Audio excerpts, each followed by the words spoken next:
London, Reuters. Investigators from Britain's data watchdog searched the London offices of Cambridge Analytica, the data analytics firm at the centre of a storm over allegations it improperly harvested Facebook, FBO, data to target U.S. About 20 officials, wearing black jackets with ICO enforcement on them, arrived at the firm's central London offices on Friday evening soon after a High Court judge granted a search warrant sought by the Information Commissioner's Office, ICO. The officials concluded the search around 0300 GMT on Saturday. We'll now need to assess and consider the evidence before deciding the next steps and coming to any conclusions, an ICO spokesperson said in a statement.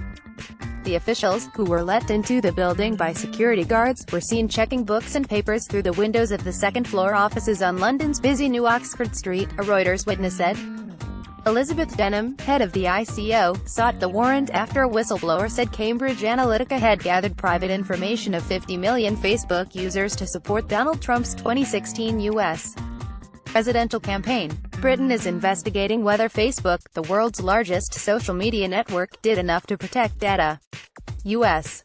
lawmakers on Friday asked Facebook chief executive Mark Zuckerberg to come to Congress to explain how the data got into Cambridge Analytica's hands, adding to pressure on the firm, which is under fire from investors and advertisers.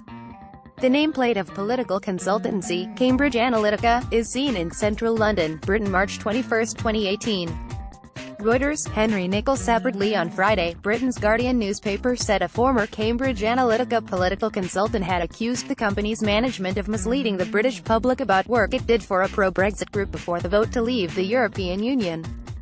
Brittany Kaiser, a business development director at the company from 2014 until earlier this year, told The Guardian that Cambridge Analytica carried out data crunching and analysis work for Leave EU, while publicly denying it was doing so.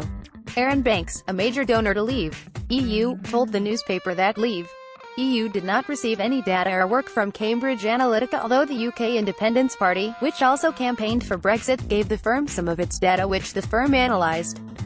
But it was not used in the Brexit campaign. Cambridge Analytica tried to make me pay for that work, but I refused. It had nothing to do with us, Banks was quoted as saying.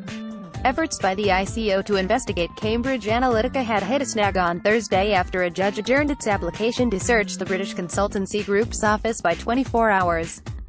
And European lawmakers have demanded an explanation of how the British consulting firm gained access to the data in 2014 and why Facebook failed to inform its users, raising broader industry questions about consumer privacy. Facebook's Zuckerberg said on Wednesday that his company made mistakes in mishandling data and promised tougher steps to restrict developers' access to data. Additional reporting by Georgina Prodan and William Schomburg in London and Philip George in Bengaluru, editing by Adrian Croft, Catherine Evans and Mark Powder. Standards. The Thomson Reuters Trust Principal